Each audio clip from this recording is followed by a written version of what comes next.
Going live. We're live. That took a while. Hello, everyone. Welcome back to A Speech a Week. We've had a busy few weeks in the Moss household, moving house. And so these have been a bit more far and few between. That's my hot water bottle making a starring appearance there. And I've really missed doing this. So thanks for your patience and bearing with me in missing a couple of weeks. It's been a funny old time moving house.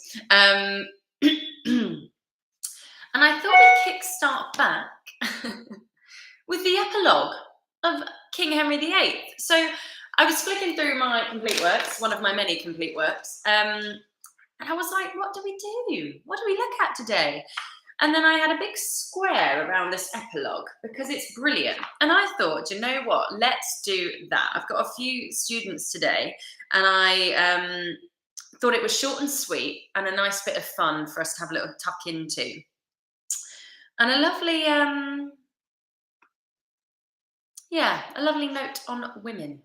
And considering the current climate with what's going on with everything, especially in America with abortion rights and things like that, I feel this is, I don't know, I just felt like this would be a good one to do. So I was going to do Hermione, which to be honest, actually would be even more fitting politically, I think. But still, I wanted to kind of keep it short and sweet because I've got a lot on today.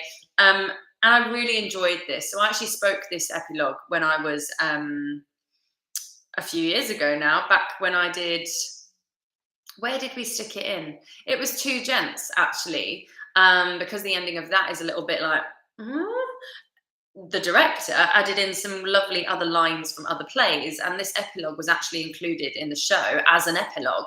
So I spoke this at the end after we did the whole, kind of jumping around bows and everything. Had a wonderful underscore, and I spoke this directly in the round to the audience, and it was lovely, like such a lovely moment, and it was so nice to kind of come out of character and address the audience with some Shakespeare as myself. And that's how I took it anyway. I wasn't playing Julia at that point. I was me, the actor, saying, oh dear, we know this might not have pleased you all, but I hope you enjoyed it nonetheless. And I hope you admired the heroine that we showed you in the play. So, as per usual, if you're new here, the way this works is that I'll read it through for you, the scene, the chunk that we're looking at today, and then we'll break it down and dissect it. The live chat is enabled, so you can have a little chin wag with me if you've got any questions or thoughts, or you think something totally different to what I think.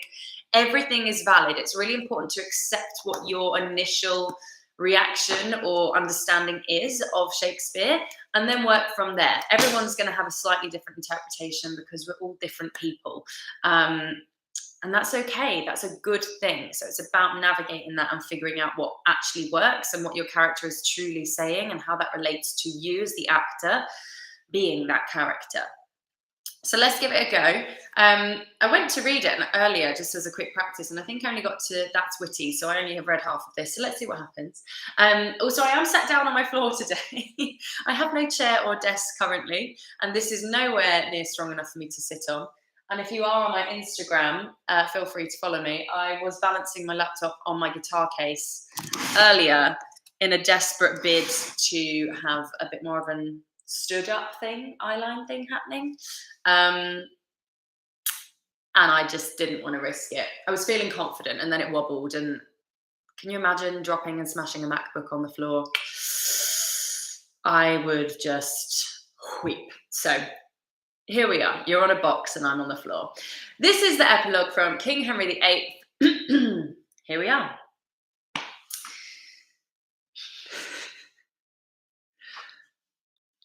'Tis 10 to 1, this play can never please all that are here. Some come to take their ease and sleep an act or two, but those we fear, we are frighted with our trumpets. So it's clear they'll say 'tis naught. Others to hear the city abused extremely, and to cry, that's witty, which we have not done neither. That I fear all the expected good we're like to hear for this play at this time is only in the merciful construction of good women. And for such a one we showed 'em. If they smile and say 'twill do, I know within a while all the best men are ours. For 'tis ill hap if they hold when their ladies bid 'em clap. I love it. I totally jumped a line and added a syllable in there. It should go straight from the merciful construction of good women. For such a one we showed 'em. I said, and for such a one we showed 'em. It's because I sight read too far and said and. I shouldn't have said and. There you have it. I just get goosebumps saying it. It was such a gift to do at the time, and just bringing it up again now, I can't even cope with it. I think it's so brilliant and so lovely. So I'm really out of date with my King Henry VIII reading. It's been an ongoing challenge for me to read all of Shakespeare's histories, although this is dubbed one of his later histories and not really part. I mean, it's obviously a history play because it's based on true events and true characters, but it's been a while since I've had a look at it. But essentially the woman that he's talking about, I believe, is Catherine in the play, who was married to him, Henry. This particularly follows the EastEnders like love triangle that was between Catherine and Anne Boleyn. Oh gosh, I'm just trying to think which Catherine it was. How awful is that? Let me quickly look up the I've been listening to Six, the musical, like so much as well. I should probably know this. If you haven't listened to Six, the musical, by the way, it's a wonderful, I was about to say rambunctious twist on the wives of Henry VIII and his, it just says Queen Catherine. It doesn't say Catherine of Aragon or Catherine Parr. But you want to know how I got this far? Yeah, what do you want to know? So Catherine Parr's the last one, I think. So this must be Catherine of Aragon, I'm guessing. I could Google it, but if anyone knows, just type it for me and let me know. I've forgotten what I was saying now. I've lost my train of thought. But it's throughout the play, her character is particularly moving and hard done by. She's the jilted wife of Henry, and he, of course, you know, I act like everyone knows this story, but it was what was taught to me in school, and obviously with Six, the musical, that has brought the ladies, the wives of King Henry VIII together and given them a fresh spin and helped them become more well known as individual women. He essentially created the idea of divorce, and he famously beheaded a few of his wives and divorced, beheaded. Some of them died, divorced, beheaded, survived. This is turning into a Six musical rendition. Anyway, and so this chunk particularly focuses on his transition from Catherine and that argument and that the issues that their breakup went on, and Anne Boleyn and the birth of Queen Elizabeth. So yeah, lots of lovely language in it, but we are focusing on the epilogue, so let's get back to that. So Shakespeare kind of effectively, I think, here calls on the women in the audience. An epilogue and a prologue are usually either, I wrote in the bio, the post that I did just here, that they're often embodied by other actors or someone playing like the prologue or the epilogue. It can be done anyway. Like I said, when I did it in my production, I came out as, I was the character in my costume, but I spoke as myself, and I spoke. We broke that magical fourth wall of we're in our own world and we're sharing things with you occasionally through the fourth wall, but we're in the play and the play is the main thing. It kind of breaks that down usually, I would say. And there's that famous prologue in Romeo and Juliet about the two star-crossed lovers. It's a kind of narration to help the audience into and out of the main story of the play. And this one, I think, it's not anticlimactic, but I think there's well, you tell me, why do you think the epilogue is in this play at all? Because not all of Shakespeare's plays have epilogues. Indeed, not all plays at all, especially contemporary plays have epilogues or prologues. Why do you think he did that? And considering what he's put in the epilogue, I think it's quite not clear necessarily, but there's an opportunity there to explore. He starts with it. Let's start breaking it down now. He says, "'Tis 10 to 1, this play can never please all that are here." Full stop. So what's he saying there? If something is 10 to 1, the odds are stacked against that 1, aren't they? So essentially he's saying, just to ad-lib a little bit, 'tis 10 to 1, the odds are against this play pleasing everybody. And indeed, I kind of like this as well, because it's true of acting, it's true of films, of TV shows, of plays. Like, not everyone's going to enjoy everything. Even plays that get outrageous reviews, or films that win Oscars and get all the praise and critical acclaim, not everyone is going to like it. And that actually was going to be the theme of my newsletter this week, which I'm still halfway through writing. I'm going to finish it after this. Not everyone's going to like you as an actor, or you as a person. Not everyone, you surely don't like everyone that you've met, or every play you've seen, or every film you've watched, or every book you've read. And that's okay. It's because we're all individual. So I love that opening line. 'Tis 10 to 1, this play can never please all that are here. Some come to take their ease and sleep an act or two, but those we fear we're frighted with our trumpets. So 'tis clear they'll say 'tis naught. And I love that bit. We'll treat that bit like a, hi Rodney, good theme. It is a good theme, isn't it? I'll treat that as a big chunk in itself, because it is a big chunk. Some come to take their ease and sleep an act or two.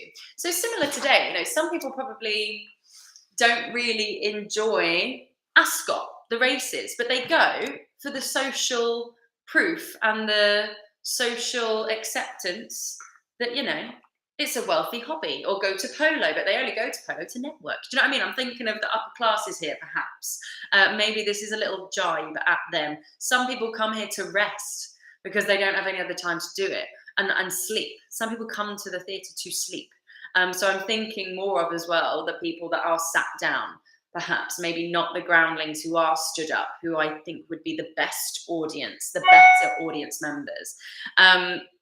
So some come to take their ease and sleep an act or two. I also think it's a bit of a joke on the idea that some people will find it boring and fall asleep. In fact, what show was it I saw? Someone, I think it was on Playbill, or some, I can't remember what play it was. Someone mentioned that someone in the front row had fallen asleep in the show. It happens. It happens. They're tired. Let them rest. Let them rest. So again, could be a little jibe on people who are just falling asleep and thinking the show is boring.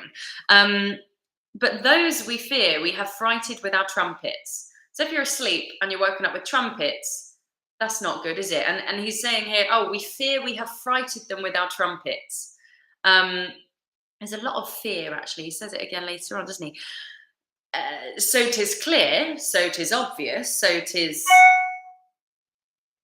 clear. They'll say 'tis naught. So naught, 0, nothing. They'll say it's nothing. In fact, and I have something very exciting to show you as well. I always go on about a real dictionary and not just Googling everything. Well, in fact, I'll show you. Here's all my books, although some are missing, some are in storage as well.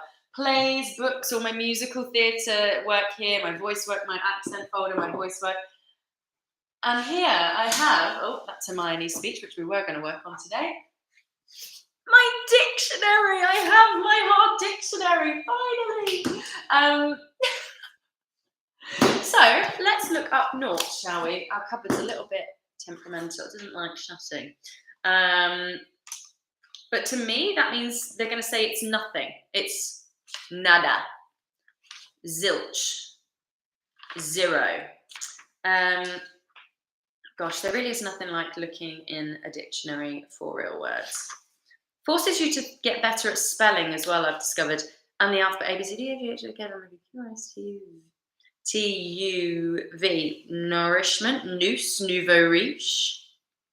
Naught. Naught. The figure O. Pronoun. Nothing. Boom! Bang on the dictionary definition there of naught. Nothing. So they'll say this is nothing. They'll say this is, and if something's nothing, it's empty. It's rubbish. It doesn't exist. It's boring. So that's what he's saying there. So some people have come here to take their ease and have a rest. But I think we've woken them up with all our trumpets blaring. So there's obviously trumpets and fanfares in this play. And it does say on the scene before, enter trumpets. So he's doing a recall there. This is a great comic device as well, where you recall something earlier.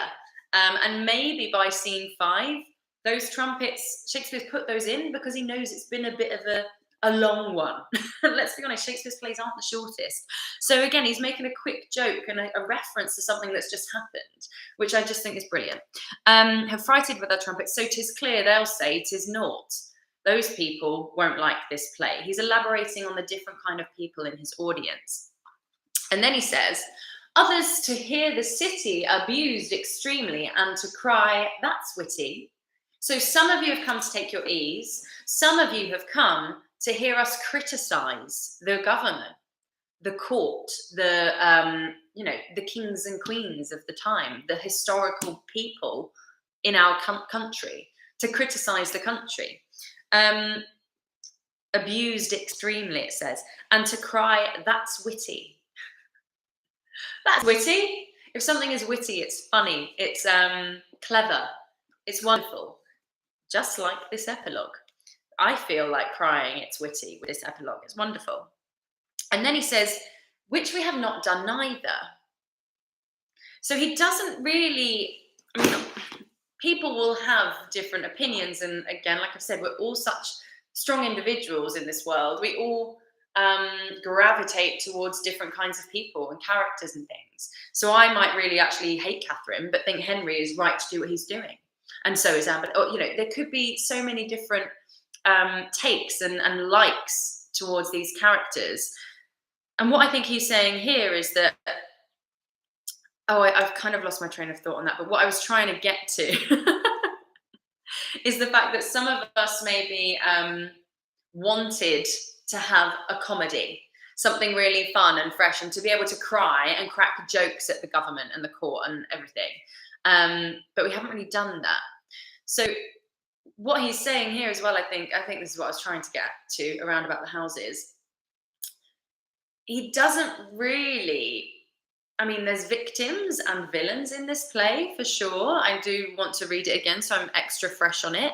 But there's not as much, there is. Catherine is the main kind of backbone, strong female who is wronged in this play.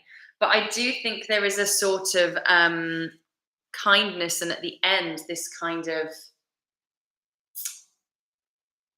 we did the right thing attitude, which would probably upset some of the women and the people in the audience. They might be like, no, this isn't right. She shouldn't have gone. Like this, all of these things. We buy into different storylines and plots. So I think he's kind of touching on that here. We haven't made a really enjoyable Iago or Proteus or Malvolio. We haven't made that in this play, even though there's elements of that in this play. And I think he's saying, which we have not done either. We haven't done that. So there's kind of a lovely humility in this speech where he's saying, we haven't satisfied you and haven't given those of you who want that thing what you wanted. I think there's a nice, considering this is supposed to be one of the later plays that he wrote, I think, of the histories at least, there is a nice, humble understanding you have not been satisfied by this production, which I think is a really brave thing to do, because you want everyone to love you and to enjoy it. I think if this is one of his later plays that he wrote, he's lived a little bit. He's grown old enough to know now and understand that you're not always going to be number one. You're not always going to nail it. And I just, again, all these things I think come out of this epilogue, and it's just lovely. So anyway, me ranting and raving about all of that. He's kind of saying we haven't done that either. That I fear all the expected good we are like to hear for this play at this time as well, which I thought it gives me goosebumps, is only in the merciful construction of good women. And so this is something else I want to touch on. I say it all the time. But people often say things like Shakespeare's women are weak. There's not many strong women in Shakespeare. Well, we've seen a couple in this play. And And the whole ending of it is talking about Elizabeth. It's her what do you call it? Her, I was about to say rebirth, but her blessing, christening. It's the celebration of a young woman and her future that she will behold on this country. And so I think there is a real, it really stresses me out when people say that, women of the time. There was a freaking queen. There was more than one queen around this period of history. And these weren't just women that stood by and giggled and didn't know what to do.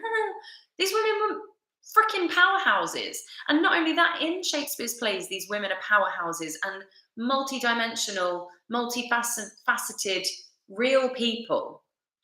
And so he's really giving that recognition to the women here. And he's also giving the power in the women here to accept. Because I reckon as well, they coming into gender discussions and everything, I can't remember where I've heard this, but the idea of, if all of the politicians in the world were women, and all the millionaires and billionaires in the world were women, we would be looking at a very different shaped world. And I fully believe that. And I think that this is just a lovely, and I'm going way deeper than, maybe it was intended. But I think it's so important to remember that women make up a lot of, despite the fact, God is a man and Jesus was a man and all of, Adam and Eve, she was the one that messed it all up and all of that throughout history. They make up a lot of history and part of our life. In a traditional partnership of a man and a woman falling in love like Adam and Eve, they're 50% of it. Do you know what I mean? So yeah, I just think it's a really lovely acknowledgement and passing of the torch almost, after constantly usually having men drive the story forward. And someone like Henry VIII being one of the most famous male monarchies of the time, and his wives not getting much credit, hence the rebirth of Six, the musical. Not the rebirth, but the birth of Six, the musical, giving these women more to say and giving them the voice and the microphones for a change. Anyway, I'm just getting all really passionate about it and just talking about it. So what does it all mean there, though? So that's witty, which we have not done neither. That I fear all the expected good we are like to hear for this play at this time is only in the merciful construction of good women.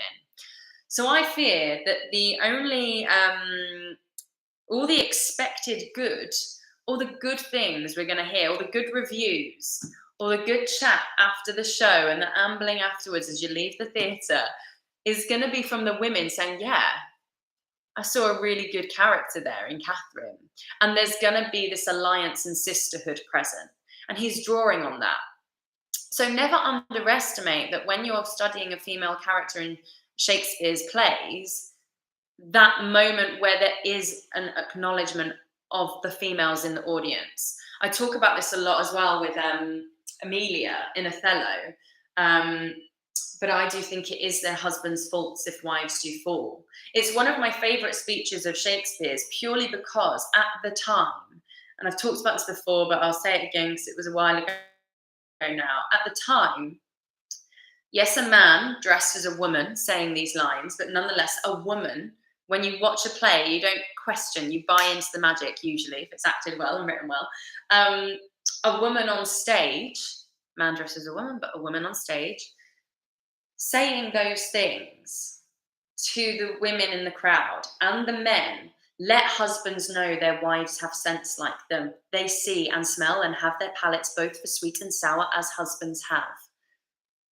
What is it that they do when they change us for others? Is it sport? She's talking to the women. She's talking to Desdemona, but she's talking to the women. And I guarantee you could have heard a pin drop the first time that was said, and the women were listening to this woman saying, we are the same. We are one. And of course, as well, looking back on the sonnets, touching on Shakespeare's love for this young man, and then also the dark lady. Like, I do think he was bisexual and saw everyone as equal in some respects, and was kind of questioning society's take on that. And of course, their women weren't allowed to be on stage at that time. So the men were dressing as women. So I think all these gender constraints that we put on ourselves, even back then, were being blurred and questioned and tried out. And, it's so interesting. It's so, so interesting. So he's calling on the women here, I think, and asking for the sisterhood. All the good we're going to hear for this play at this time, we are like to hear, for this play at this time, is only in the merciful construction of good women. If you grant mercy on someone, you are, in fact, what are you doing? Have a little Google as well, have a little look up. Merciful, megabyte, menstruate, mesmeric, mesmerism, mercury, merchant, HI. Merciful, showing compassion and forgiveness, giving relief from suffering. I think what he's saying here as well is that the women are more merciful.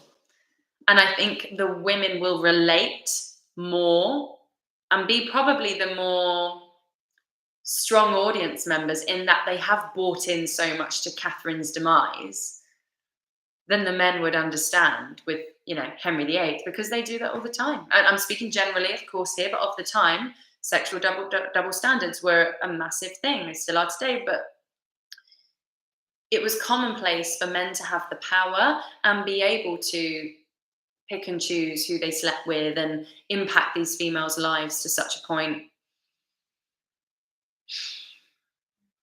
Just thinking about current affairs, but never mind. And the women will be merciful, perhaps because maybe they can relate to their story being seen today. Similar with Othello and Desdemona and Emilia. We know what it's like, ladies. Am I right? That kind of thing to the audience. So it's lovely. The merciful construction, the forgiving, the compassionate construction of good women. And, if this is towards the end of, Shakespeare's writing career as well, maybe there is some stuff to be had about his personal life, his relationship with his wife, his children. He might be actually having a bit more of a realization here. Women are amazing.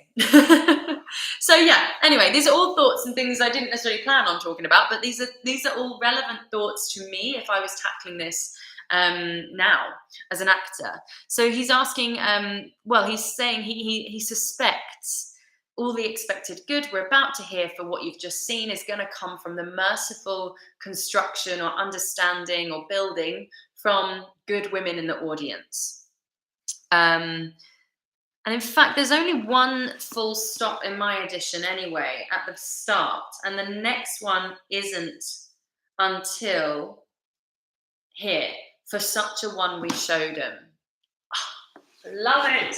So just to go back a little bit on the that I fear, let's just read that whole line through to the next full stop. That I fear, all the expected good we are like to hear for this play at this time is only in the merciful construction of good women. For such a one we showed him. Full stop. If they smile, so now he's kind of, I'd say, not taunting or teasing or flirting, but, calling on the audience here. Whoever's playing the epilogue, maybe it would be Catherine, the actor playing Catherine. Maybe it would be Wolsey. Maybe it will be someone else.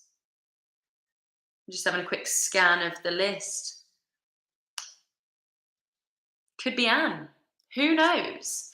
That would have an impact on how the story is told. And I'd love actually to see that happen. Maybe different people say the same epilogue just to see how the audience react to them saying it. Because say Henry VIII was saying this, we showed you a good woman. I don't know if that would be more heartfelt, or if Catherine herself or the actor playing Catherine stood there saying, we showed you a good woman. When I did it, I was speaking about myself and Sylvia. And that, in fact, I think sometimes I did just give it straight to Sylvia, the actor playing Sylvia. I said, for such a one we showed them, because she's a very noble character in Two Gentlemen of Verona. She's very kind and true, and so is Julia. So it's interesting. Really, really interesting. And I like that there's a full stop there. For such a one we showed them. And again, it's not for such a one we showed you. We showed them. We showed them a good woman. And so that does make me think that a male is actually saying this in the original production. We showed you a good woman, perhaps. And I think that gets the thought process ticking over. Oh, I've seen another strong female on stage today, and I love it. I love it. And then we got the final chunk of the epilogue. If they smile and say 'twill do, I know within a while all the best men are ours. For 'tis ill hap if they hold when their ladies bid 'em clap. Love it. So if they smile, so if the women smile and say 'twill do, will do. Thinking of what's that line from Babe? That'll do, pig. If the women smile and say it will do, and again, he's not blowing smoke up his own bottom here, is he? He's not saying and say it was amazing. No, it's saying if they say it will do, then 'twill do. And he says all the best men are ours. So again, he's ingratiating the audience here to participate. Good women. Who wants to be a bad woman? No one. You want to be a good woman, all the good women. He's appealing to the good women of the crowd. Yes, I'm a good woman. And remember, good and bad in those days had slightly more godlike consequences than they do today. You know, you think, oh, if I'm bad, I might get a slap on the wrist or lines or detention or, whatever. But in those days, if you were good, you went to heaven. If you were bad, you went to hell. So they had a lot more weight to them. And he says that he does the same thing to the men. I know within a while, all the best men are ours. They're on our side as well. We've got them. All the best men, not all the men, but all the best, most noble, honest men are ours. For 'tis ill hap if they hold when their ladies bid 'em clap. For 'tis ill behaviour. Let's look up hap, shall we?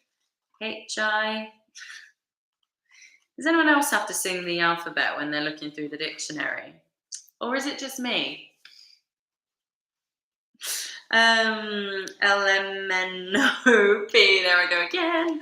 Harbinger. That's a good word used in Shakespeare quite a lot. L-M-N-O.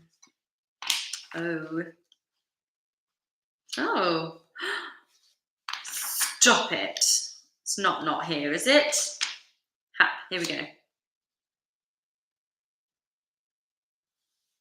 So hap, as it stands on its own, is not in my, what is this, Pocket Oxford Dictionary. This is quite an old dictionary as well, so it's probably a little bit different. And it doesn't have a lot of in-depth stuff in terms of like origin. It does actually say, forgive me, in happen. So what I think he's saying is ill happenings, it's ill actions, it's ill behavior. If they hold, so if they stop, if they don't do something, when their ladies bid 'em clap. So if your lady tells you to clap and you don't, it's ill hap.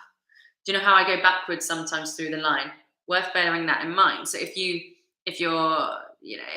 I'm telling you to clap and you're not clapping, it's ill happenings. So if we look at happen, it says take place by chance or as a result of something, come across by chance, be experienced, become of.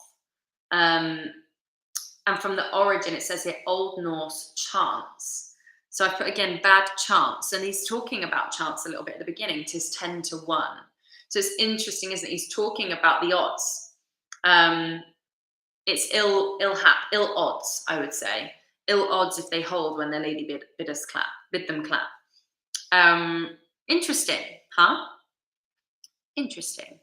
And yeah, happy also from Old Norse meaning luck, happening, an event. And yeah, ill hap as well, so happy. I'm sure if we looked up Google, actually, let me just quickly define hap. I'm sure it will come up with the, yeah, here we go. So luck or fortune, yes, it's ill chance, it's ill favour. I was looking at Hermione yesterday, starred most unluckily, star-crossed lovers. It's bad luck to not do as you're told by the woman.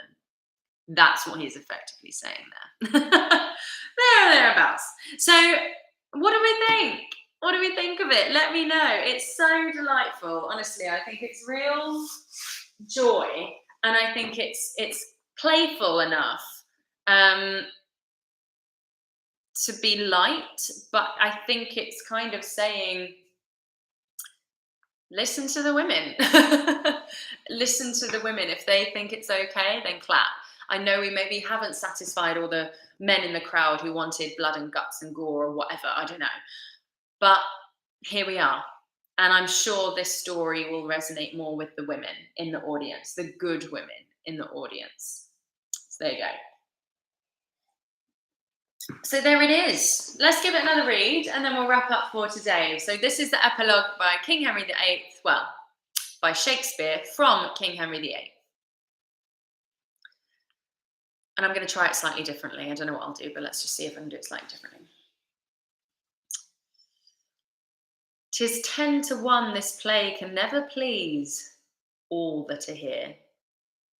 Some come to take their ease and sleep an act or two, but those we fear we have frighted with our trumpets.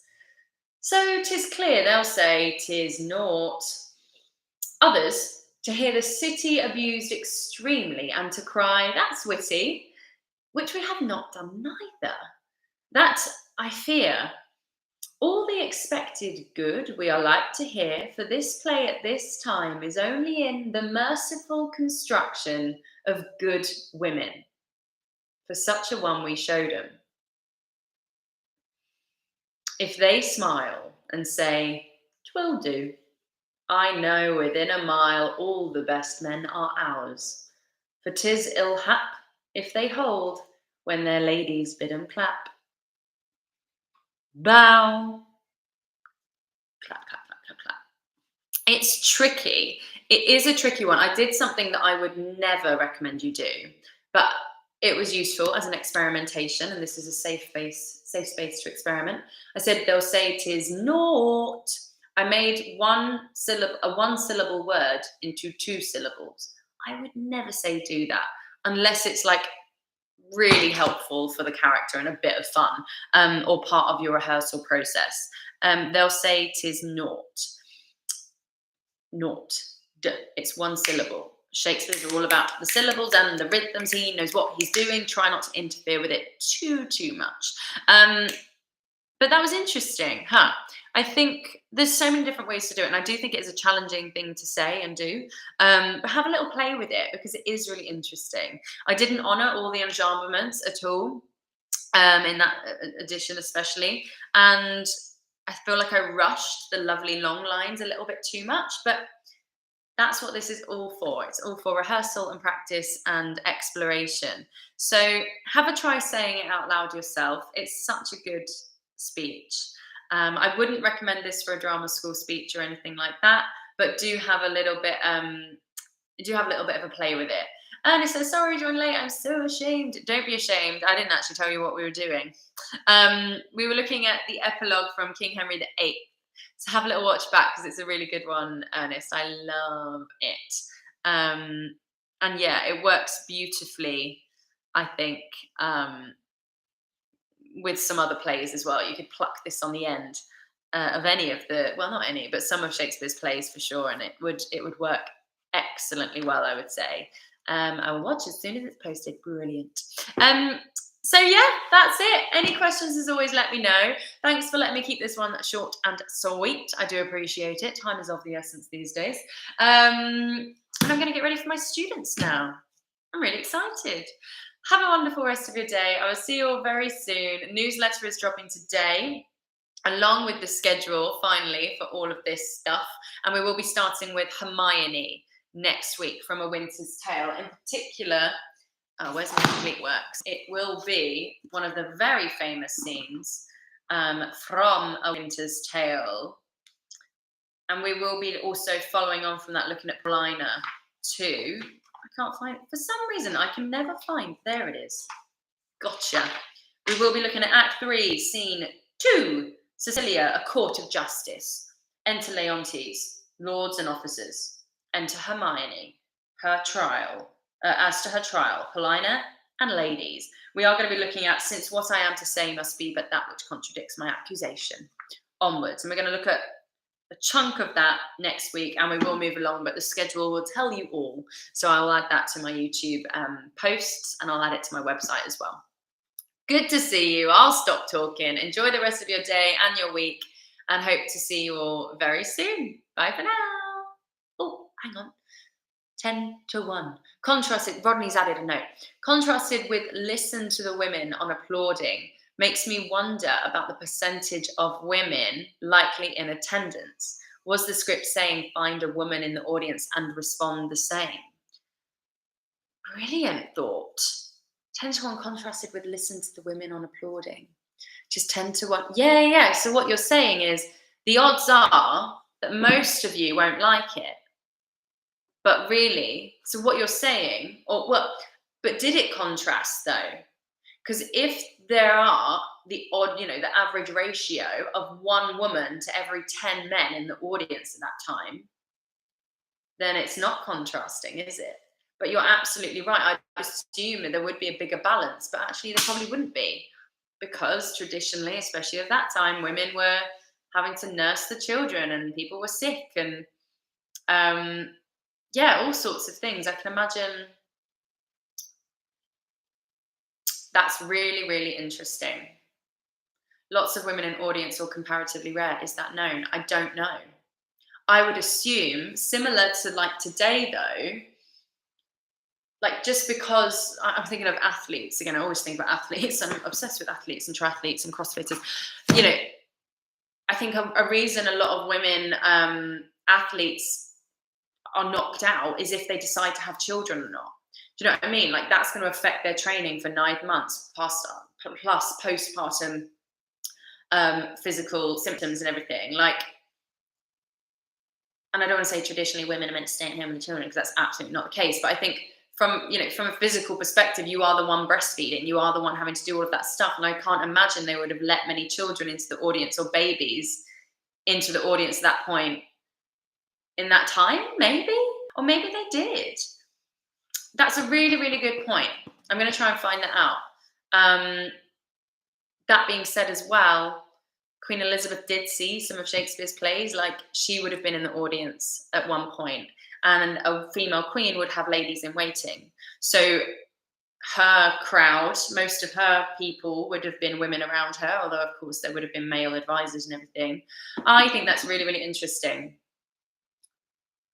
And I think that's, to be honest, my inkling, considering as well females weren't allowed on stage, I can imagine it would have been a largely masculine affair.